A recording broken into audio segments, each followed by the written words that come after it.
নমস্কার, শিব শক্তি অ্যাস্ট্রো চ্যানেলে সকলকে স্বাগত জানাই। আশা করি সকলে আপনারা ভালো আছেন, ভালো থাকুন, সুস্থ থাকুন। মে মাসের 14 তারিখ যেদিন কিন্তু বৃহস্পতি সঞ্চার করবে মিথুনের ওপরে, যার ফলে কিন্তু বৃষ রাশির ক্ষেত্রে এই যে 2 এবং সেই সঙ্গে একাদশ স্থানের একটা সংযোগ সৃষ্টি হচ্ছে, যার ফলে কিন্তু বাড়বে আয়, বাড়বে সাকসেস এবং একই সঙ্গে কিন্তু এই সময়ে বাড়বে মূলত কুটুম্বকুলের মধ্যে আপনাদের গুরুত্ব। সেই সঙ্গে দ্বিতীয় স্থানে বৃহস্পতির সঞ্চার এবং বৃহস্পতির কিন্তু মূলত পঞ্চম দৃষ্টি পড়বে আপনাদের ষষ্ঠ স্থানের ওপরে, যার ফলে লোনের জন্য যারা দীর্ঘদিন ধরে ঘুরছিলেন এদের ক্ষেত্রে লোনের প্রাপ্তি সেইটাও কিন্তু এই সময়ে দেখব আমরা।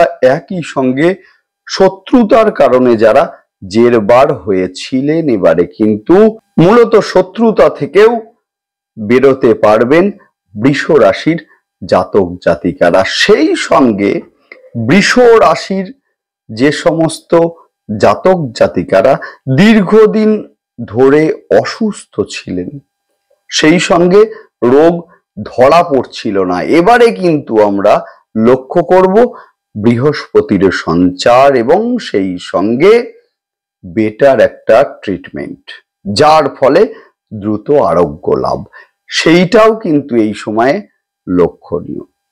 বৃহস্পতির সমসপ্তম দৃষ্টি কিন্তু আপনাদের অষ্টম স্থানের ওপরে পড়বে, যার ফলে কিন্তু মূলত রিসার্চ ওরিয়েন্টেড বিভিন্ন কর্মের সঙ্গে যারা সংযুক্ত হয়ে আছেন এদের ক্ষেত্রে এই সময়ে কিন্তু প্রভূত উন্নতি হবে। সেই সঙ্গে পৈতৃক সম্পত্তি নিয়ে যারা বিভিন্ন আইনি ঝামেলার মধ্যে জেরবার হয়েছিলেন এবারে কিন্তু সেই সমস্ত সমস্যা থেকে অবশ্যই আপনারা বেরোতে পারবেন এইবারে।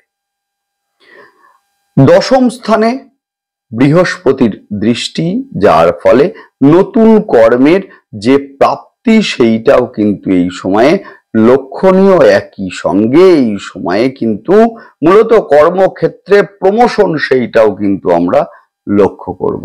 যদিও একটা কথা আমাদের মাথার মধ্যে রাখতে হবে, সেটা হচ্ছে বৃহস্পতির সঞ্চার হচ্ছে মিথুনের ওপরে এবং একই সঙ্গে বৃহস্পতি কিন্তু মূলত সঞ্চার করবেন মিথুনে 3টি নক্ষত্রের ওপর দিয়ে। শুরুতেই কিন্তু মৃগশীর্ষের ওপর দিয়ে সঞ্চার করবেন, যার ফলে কিন্তু সুনিশ্চিত হবে বিবাহ যোগ। একই সঙ্গে কিন্তু ব্যবসার ক্ষেত্রে ইমপ্রুভমেন্ট সেইটাও কিন্তু এই সময়ে লক্ষণীয়, যদিও অর্থের ব্যয় সেইটা কিন্তু এই সময়ে বাড়বে। নেক্সট কি হবে? নেক্সট যেটা হবে সেটা হচ্ছে জুন মাসের মূলত 13 তারিখ, যেদিন কিন্তু আদ্রা নক্ষত্রের ওপর দিয়ে সঞ্চার করবে বৃহস্পতি। কর্মপ্রাপ্তির যে পথ সেইটাকে কিন্তু সুগম করবে, সেই সঙ্গে আর্থিক দিকটাও কিন্তু এই সময়ে যথেষ্ট ভালো হবে। নেক্সট আমরা যেটা দেখব সেটা হচ্ছে 12ই আগস্ট, যেদিন কিন্তু বৃহস্পতিরই নক্ষত্র অর্থাৎ কিনা পুনর্বসু নক্ষত্রের ওপরে সঞ্চার করবে, যার ফলে কিন্তু এই সময়ে আয় সেইটা কিন্তু বাড়বে। হঠাৎ করে মূলত ফটকা কিছু উপার্জন সেইটাও কিন্তু এই সময়ে লক্ষণীয়। যাই হোক, বিস্তারিত আলোচনা শুরু করব। বিস্তারিত আলোচনা শুরু করার আগে সকলকে অনুরোধ করব অবশ্যই আপনারা চ্যানেলটিকে সাবস্ক্রাইব করবেন। দেখুন, গ্রহের গোচর সেটা কিন্তু স্বল্প সময়ের জন্যই হোক বা দীর্ঘ সময়ের জন্যই হোক, গ্রহের গোচরের একটা ইম্প্যাক্ট সেটা কিন্তু আমাদের জীবনে ভীষণভাবে পড়ে। যে কোনো সিদ্ধান্ত নেওয়ার আগে কিন্তু গোচরকে আমাদেরকে দেখতে হবেই হবে, না হলে কিন্তু একটার পর একটা ভুল সিদ্ধান্ত আমাদের আসবে এবং সেই সঙ্গে আমাদের জীবনকে সমস্যায় ঘিরে ফেলবে। সুতরাং যে কোনো সিদ্ধান্ত নেওয়ার পূর্বে দেখে নিন যে আপনার সিদ্ধান্তকে সেই সময়ের গ্রহের অবস্থান সাপোর্ট করছে কিনা। ধরুন আপনি একটি জবের সঙ্গে সংযুক্ত আছেন, এখন জবটাকে চেঞ্জ করবেন ভাবছেন, অথবা বিকল্প কোনো জব আপনি খুঁজছেন। এখন গ্রহের সেই সময়ের অবস্থান যদি আপনার সিদ্ধান্তকে সাপোর্ট না দেয়, সেই ক্ষেত্রে কিন্তু জব ওরিয়েন্টেড বিভিন্ন সমস্যা আসবেই আসবে। সুতরাং অবশ্যই আপনারা চ্যানেলটিকে সাবস্ক্রাইব করবেন, যাতে গ্রহের সঞ্চারের সঙ্গে সঙ্গে সমস্ত ভিডিওর নোটিফিকেশন আপনাদের কাছে সহজে পৌঁছে যায়। যাই হোক, আরম্ভ করব বিস্তারিত আলোচনা। মে মাসের 14 তারিখ বৃহস্পতি মিথুনের উপরে সঞ্চার করছেন, যে মিথুনের ঘর কিন্তু আপনাদের দ্বিতীয় স্থান, অর্থাৎ অর্থের জায়গা। অবশ্যই আপনাদের জন্ম ছকে দেখে নিন বৃহস্পতির অবস্থান মূলত কি আছে।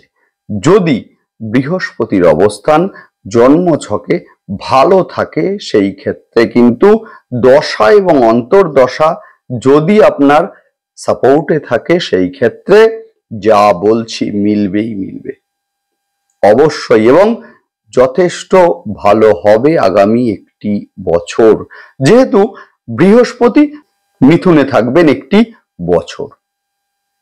যাই হোক, দীর্ঘদিন পর অর্থাৎ দীর্ঘ 2 বছর পর বৃহস্পতির সঞ্চার, অর্থাৎ এই ধরনের একটা শুভ যোগ সেইটা কিন্তু সৃষ্টি হচ্ছে। অর্থাৎ দীর্ঘ 2 বছর ধরে যে সমস্যাগুলো আপনাদের মধ্যে আসছিল, অর্থাৎ আর্থিক দিক থেকে একটা যে প্রেসার আসছিল, বৃহস্পতি 2 বছর আগে ছিল কিন্তু আপনাদের দ্বাদশ স্থানের ওপরে, ব্যয় করিয়েছে অর্থের, এবং সেই সঙ্গে বর্তমানে কিন্তু আছে আপনাদের রাশির ওপরে। সুতরাং এই সময়ে কিন্তু অর্থের ব্যয়, একই সঙ্গে কিন্তু বিভিন্ন মেন্টাল ডিস্টারবেন্স সেগুলো কিন্তু দিয়েছে। এবারে আমরা দেখব সেটা হচ্ছে একাদশ স্থানের অধিপতি দ্বিতীয় স্থানে সঞ্চার করছে, যার ফলে আয় কিন্তু এই সময়ে বাড়বে। যদিও মে মাসের 14 তারিখ এবং সেইখান থেকে শুরু করে 13 জুন এই যে স্প্যান, এই যে সময়কালটা আছে, যে সময়ে কিন্তু বৃহস্পতি অবস্থান করবেন মৃগশীর্ষা নক্ষত্রের উপরে, যার ফলে কিন্তু আয়ের দিকটা সেইভাবে প্রসারিত না হলেও জুন মাসের পর কিন্তু আয়ের দিকটা যথেষ্ট প্রসারিত হবে। আটকে থাকা অর্থ অথবা মূলত পুরাতন অর্থের প্রাপ্তি, সেইটাও কিন্তু এই সময়ে লক্ষণীয়।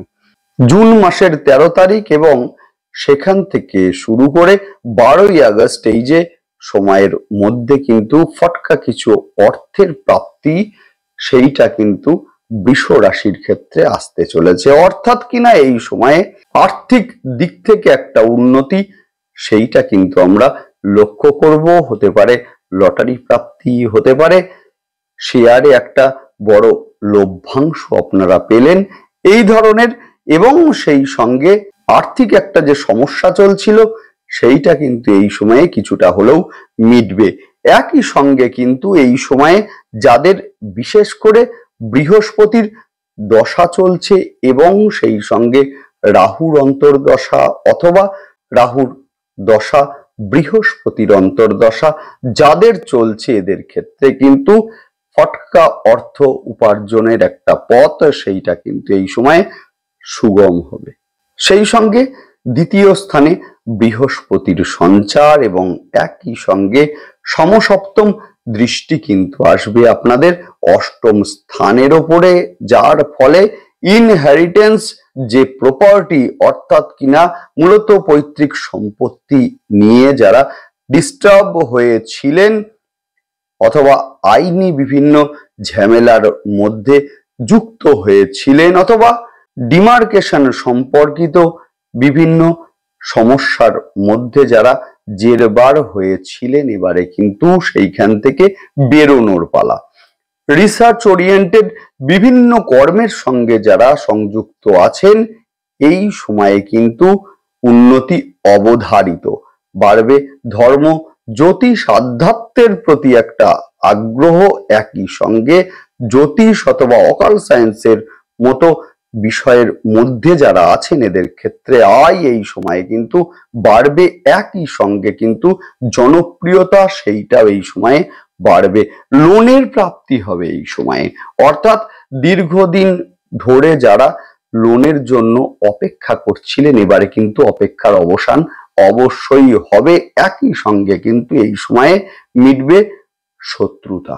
দীর্ঘদিন ধরে যারা শত্রুতায় জেরবার হয়েছিলেন এবারে কিন্তু সেইখান থেকে বেরোনোর পালা, এবং সেই সঙ্গে দীর্ঘদিন ধরে যারা বিভিন্ন অসুখের মধ্যে ভুগছিলেন, রোগ ধরা পড়ছিল না, এবারে কিন্তু সেই রোগ ধরা পড়বে এবং বেটার একটা যে ট্রিটমেন্ট সেইটা কিন্তু এই সময় আসবে, যার ফলে দ্রুত আরোগ্য লাভ সেইটাও কিন্তু এই সময়ে সম্ভব হবে। যারা বাড়ি ভাড়া দিয়েছিলেন অথচ ভাড়াটিয়াকে তুলতে পারছিলেন না কোনোভাবেই, এবারে কিন্তু সেই সময় আপনাদের এসেছে। অবশ্যই আপনারা চেষ্টা করবেন, আপনারা সফল হবেন। মাতুল কুলের থেকে হেল্প সেইটা কিন্তু এই সময় আসতে পারে, অথবা মাতুল কুলে আপনার মায়ের নামে কোনো সম্পত্তি ছিল, আপনি জানতেন না এতদিন, সেইটা এই সময়ে প্রকাশ্যে আসার একটা সম্ভাবনা সেইটা কিন্তু এই সময়ে আছে, এবং যার মাধ্যমে একটা অর্থের আগমন সেইটাও কিন্তু এই সময়ে আছে। নতুন কর্মের প্রাপ্তির যোগ সেইটা কিন্তু এই সময়ে সৃষ্টি হবে। একই সঙ্গে কিন্তু এই সময়ে কর্মক্ষেত্রে গুরুত্ব সেইটা কিন্তু বাড়বে। সেই সঙ্গে প্রমোশন, দীর্ঘদিন আটকে ছিল যাদের এবারে কিন্তু মূলত প্রমোশনের পালা অবশ্যই। এবং সেই সঙ্গে যাদের স্বামী বা স্ত্রী বাড়ি অথবা ফ্ল্যাট মূলত কিনবেন ভাবছেন এদের ক্ষেত্রেও কিন্তু এই সময় যথেষ্ট শুভ সময়। যদিও একটা কথা আমাদেরকে মাথায় রাখতে হবে, সেটা হচ্ছে যে 14th of May বৃহস্পতি যেমন সঞ্চার করবেন আপনাদের দ্বিতীয় স্থানের ওপরে, বহু দিক থেকেই কিন্তু অ্যাডভান্টেজ আপনারা অবশ্যই পাবেন। একই সঙ্গে কিন্তু এই সময়ে রাহু কেতুরও সঞ্চার হবে, অর্থাৎ কিনা 18ই মে যেদিন কিন্তু রাহু কেতুর সঞ্চার হবে, মাথায় রাখতে হবে এটা। অর্থাৎ আপনাদের মূলত চতুর্থ স্থানের উপরে কেতুর সঞ্চার হবে। হঠাৎ করে মানসিক একটা অস্থিরতা সৃষ্টি অথবা ভুল ডিসিশন এই সময়ে কিন্তু আসতে পারে। হঠাৎ করে ডিপ্রেশন আসা, এই ধরনের ঘটনাও কিন্তু এই সময়ে লক্ষণীয়। দশম স্থানের ওপরে রাহুর সঞ্চার হচ্ছে, হঠাৎ করে কর্মস্থলে উগ্রতা বৃদ্ধি অথবা মূলত কর্মস্থলে গুপ্ত শত্রুতার সৃষ্টি অথবা কর্মক্ষেত্রে একটা চেঞ্জ সেইটাও কিন্তু এই সময়ে লক্ষণীয়। অর্থাৎ এই সময়ে রাহু কেতুর যে সঞ্চার হচ্ছে এটা কিন্তু আপনাদের বেশ কিছু দিক দিয়ে সমস্যা কিন্তু নিয়ে আসবে। অবশ্যই আসবো আমি, অবশ্যই বৃহস্পতির সঞ্চারের পরপরই রাহু কেতুর সঞ্চার নিয়েও আমি কিন্তু আসবো। অবশ্যই আপনারা চ্যানেলটিকে সাবস্ক্রাইব করে সঙ্গে থাকবেন, মিলিয়ে নেবেন, আপনারা প্রতিটি কথা মিলিয়ে নেবেন আপনারা। অর্থাৎ কিনা 18ই মে রাহু কেতুর সঞ্চার, যার ফলে যে সমস্ত বিষয় থেকে আপনারা ভীষণভাবে সতর্ক থাকবেন এই সময় ডিটেলস আলোচনা করব, ভিডিওতেই অবশ্যই আসছি, এবং সেই সঙ্গে অবশ্যই আমি কিন্তু প্রতিকারও আলোচনা করব। দেখতে থাকুন। নেক্সট আলোচনা করব নাক্ষত্রিক বিশ্লেষণ নিয়ে। শুরুতেই বলবো কৃত্তিকা নক্ষত্রের জাতক জাতিকাদের ক্ষেত্রে এই সময়ে কিন্তু মায়ের শরীর নিয়ে একটা দুশ্চিন্তা সেইটা কিন্তু এই সময়ে আসতে পারে। একই সঙ্গে কিন্তু অর্থের ব্যয় সেইটাও কিন্তু এই সময়ে লক্ষণীয়। মানসিক অশান্তি এইটা কিন্তু এই সময়ে মূলত সৃষ্টি হতে পারে। নেক্সট আলোচনা করব রোহিণী নক্ষত্রের জাতক জাতিকাদের ক্ষেত্রে যোগাযোগ এই সময়ে বাড়বে। সেই সঙ্গে ফেসবুক, ইউটিউব ইত্যাদির মধ্যে যারা আছেন এদের ক্ষেত্রে কিন্তু জনপ্রিয়তা সেইটা কিন্তু এই সময়ে বাড়বে। নেক্সট আলোচনা করব মৃগশীর্ষা নক্ষত্রের জাতক জাতিকাদের ক্ষেত্রে বিবাহ ফাইনালাইজড হতে কিন্তু এই সময় আমরা লক্ষ্য করব। অর্থের ব্যয় কিন্তু এই সময়ে বাড়বে। নেক্সট আলোচনা করব অবশ্যই কিন্তু প্রতিকার নিয়ে। এতক্ষণ যে আলোচনা হলো সেটি একটি সাধারণ প্রেডিকশন মাত্র। আসল কথা বলবে কিন্তু আপনার জন্ম ছক এবং জন্ম ছকে অবস্থানকারী গ্রহ এবং তার দশা এবং অন্তর্দশা। নেক্সট আলোচনা করব প্রতিকার নিয়ে। শুরুতেই বলবো বৃহস্পতির সঞ্চার হচ্ছে, মা তারার গায়ত্রী মন্ত্র 21 বার আপনারা জপ করতে থাকুন। সেই সঙ্গে পাঁচমুখী রুদ্রাক্ষ শোধন করে ধারণ করুন। আপনারা ভীষণ ভালো রেজাল্ট আপনারা অবশ্যই পাবেন। এবং সেই সঙ্গে মূলত একটু কাঁচা হলুদ এবং সেই সঙ্গে কেশর মিশিয়ে সোমবার এবং বৃহস্পতিবার করে রুদ্রাভিষেক আপনারা করতে থাকুন। দুর্দান্ত রেজাল্ট আপনারা পাবেনই পাবেন। বৃহস্পতিবারের দিন স্নানের জলে অল্প একটু কাঁচা হলুদ মিশিয়ে দিয়ে স্নান করবেন এবং সমস্যা মুক্ত জীবন যাপনের জন্য রেমেডি পেতে অবশ্যই আমাদের ফেসবুক যে পেজ আছে সেখানে অবশ্যই আপনারা ফলো করবেন। লিংক ডেসক্রিপশন বক্সে দিয়ে দেওয়া হলো। যাই হোক, ভালো থাকুন, সুস্থ থাকুন এবং সেই সঙ্গে অবশ্যই আপনারা কিন্তু চ্যানেলটিকে সাবস্ক্রাইব করবেন। নমস্কার।